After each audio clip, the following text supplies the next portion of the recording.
Assalamualaikum warahmatullahi wabarakatuh. Selamat siang anak-anak. Apa kabar hari ini? Masih semangat untuk belajarnya? Baik, video pembelajaran kita hari ini yaitu tentang sumber-sumber hukum Islam. Adapun tujuan pembelajaran kita hari ini yang pertama, meyakini Al-Quran, hadis, dan ijtihad sebagai sumber hukum Islam. Kedua, menunjukkan perilaku ikhlas dan taat beribadah sebagai implementasi pemahaman terhadap keduduk Al-Quran. Ketiga, menganalisis kedudukan Al-Quran, hadis, dan ijtihad sebagai sumber hukum Islam. Keempat, mendeskripsikan macam-macam sumber hukum Islam. Di sini ada pengertian, isi kandungan, dan kedudukan Al-Quran. Pengertian Al-Quran. Al-Quran adalah kitab suci yang berbentuk lapas, diturunkan kepada Nabi Muhammad SAW dengan bahasa Arab dan bersifat mutawatir yang bernilai ibadah bagi pembacanya. Adapun isi kandungannya Al-Quran ada tiga, yaitu hukum, itikadiyah, yaitu hukum-hukum yang berkenan dengan keimanan. Yang kedua, hukum khuluqiyah, yaitu hukum-hukum yang berkenan dengan akhlak. Ketiga, hukum amaliyah, yaitu hukum-hukum yang berkenan dengan pelaksanaan syariah secara khusus mencakup segala perbuatan para mukallaf. Ketiga, kedudukan Al-Quran. Al-Quran sebagai sumber hukum pertama dan utama. Kedua, sebagai penegas di bidang akidah dan ibadah. Ketiga, sebagai obat penyakit rohani. Empat, sebagai pedoman hidup setiap mukmin. Lima, sebagai pemberi kabar gembira. Enam, sebagai pemberi motivasi lahirnya imtek. Enam, sebagai mujizat terbesar Nabi Muhammad SAW yang tidak ada menandinginya. Sekarang kita masuk dengan pengertian as-sunnah. As-sunnah menurut bahasa yaitu ketetapan, cara, atau suatu hal yang biasa dilakukan. Adapun menurut istilah, sunnah kauliyah artinya sunnah yang berupa perkataan. Contohnya, innama a'malu biniat. Segala perbuatan itu tergantung pada niat.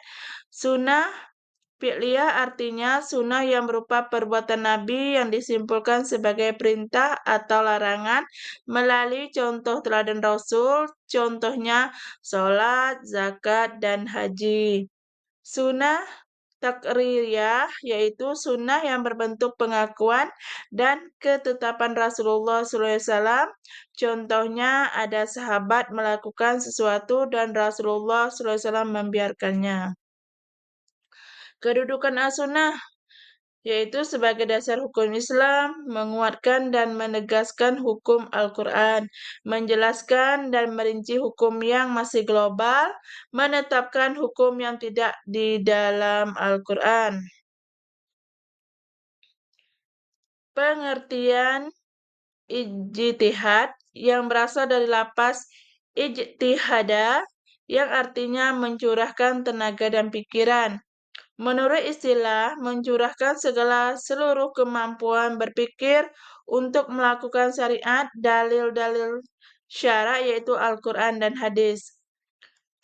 Isi kandungannya, semua persoalan hukum Islam yang tidak ada secara jelas jawaban di dalam Al-Quran maupun As-Sunnah dapat mengambil dari hasil ijtihad yang dilakukan para ulama. Berarti kalau ada hukum Islam yang tidak ada secara jelas, jawabannya itu ada di dalam Al-Quran maupun As-Sunnah. Kedudukan ijtihad. Penggalian sumber hukum Islam, para ulama mujtahid menggunakan berbagai metode, antara lain ijma, qiyas, itisyab, maslahah, mursalah, dan murub. Meyakini sumber hukum Islam dalam Al-Quran. Yang pertama, kebenaran hukum Islam yang bersumber dari Al-Quran bersifat mutlak. Tidak ada keraguan sedikit pun sebagai petunjuk bagi orang-orang yang beriman. Kedua, umat Islam wajib meyakini Al-Quran sebagai sumber hukum Islam. Ketiga, untuk dapat meyakini kebenaran hukum Islam yang bersumber dari Al-Quran, umat Islam harus melakukan tahapan-tahapan secara serius dan berkesinambungan melalui proses belajar. Tahapan tersebut adalah kemampuan secara pasif beserta artinya dan mampu memahami isi dan nilai urgensi secara bersungguh-sungguh. Meyakini kebenaran hukum Islam dalam as-sunnah. Kebenaran as-sunnah sama dengan kebenaran Al-Quran. Kedudukan as-sunnah terhadap Al-Quran adalah menguatkan apa yang ditetapkan dalam Al-Quran, menjelaskan isi Al-Quran yang bersifat global, dan menetapkan semua jenis hukum perbuatan mukallaf yang tidak ada di dalam Al-Quran.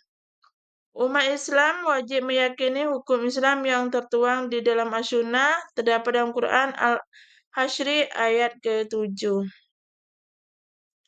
Meyakini kebenaran hukum Islam hasil ijtihad. Hasil-hasil ijtihad yang dilakukan oleh para ulama mujtahid memiliki kebenaran yang sah sebagai bagian dari hukum Islam. Sah hukumnya bagi umat Islam meyakini dan mengikuti hasil ijtihad ulama sebagai wujud nyata dari ketaatan kepada ulil amri terdapat dalam Quran surat An-Nisa ayat ke-59. Berpegang teguh pada Al-Quran sebagai pedoman hidup. Berpegang teguh pada nilai-nilai Al-Quran sebagai pedoman hidup dalam kehidupan sehari-hari, di samping sebagai bentuk kewajiban adalah untuk menyelamatkan manusia dalam mengarungi kehidupan di dunia dan di akhirat. Al-Quran itu harus dijadikan imam dan dilandaskan dalam mengarungi kehidupan. Bagi orang yang berpegang teguh dengan Al-Quran, maka Al-Quran akan menjadi syafaatnya kelak di hari kiamat dan menuntunnya ke surga. Berpegang teguh pada as-sunnah sebagai pedoman hidup. Yang pertama, mengikuti as-sunnah berarti menjadikan as-sunnah sebagai pedoman dalam kehidupan sehari-hari. Kedua orang yang senantiasa berpegang teguh terhadap as-sunnah sebagai pedoman hidup akan memperoleh keutamaan dan manfaat. Keutamaan dan kemanfaatan tersebut sebagai berikut. 1. Tercatat sebagai seorang hamba yang taat kepada Allah. Kedua, dicintai Allah dan diampuni dosa-dosanya. Berpegang teguh pada ijtihad sebagai pedoman hidup. Yang pertama, kebenaran hasil ijtihad bersifat zanni atau tentatif. Artinya, tidak ada jaminan terhadap kebenaran hasil ijtihad secara mutlak. Hal ini proses ijtihad yang berbeda kebenaran memahami nas Al-Quran. Ada 3 kategori keberadaan umat Islam terhadap hasil ijtihad. Yang pertama, bagi seorang mujtahid tidak terikat untuk mengikuti hasil ijtihad sebagai pedoman hidup karena seorang mujtahid terkena hukum untuk menciptakan hukum.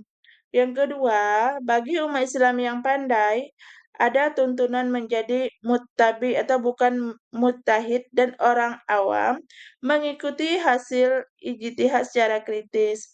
Artinya, dalam mengikuti hasil ijtihad tidak asal-asalan, tetapi mengetahui dalil-dalilnya. Bagi orang awam, bukan kelompok mujtahid dan muttabi, hukumnya wajib mengikuti hasil ijtihad sebagai pedoman hidup selain Al-Quran dan As-Sunnah, karena kelompok ini tidak kemampuan yang cukup.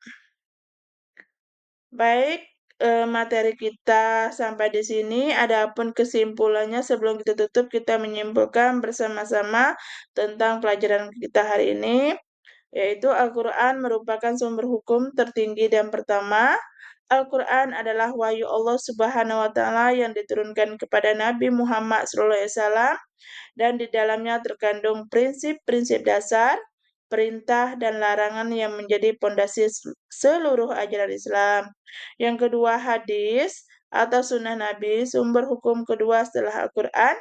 Hadis berisi segala perkataan, perbuatan, dan ketetapan Nabi Muhammad SAW. Fungsinya adalah sebagai penjelas terhadap ayat-ayat Al-Quran yang bersifat umum, serta memberikan contoh konkret bagaimana ajaran Islam diaplikasikan dalam kehidupan sehari-hari. Terima kasih telah mengikuti pelajaran hari ini dan Ibu akhiri. Assalamualaikum warahmatullahi wabarakatuh.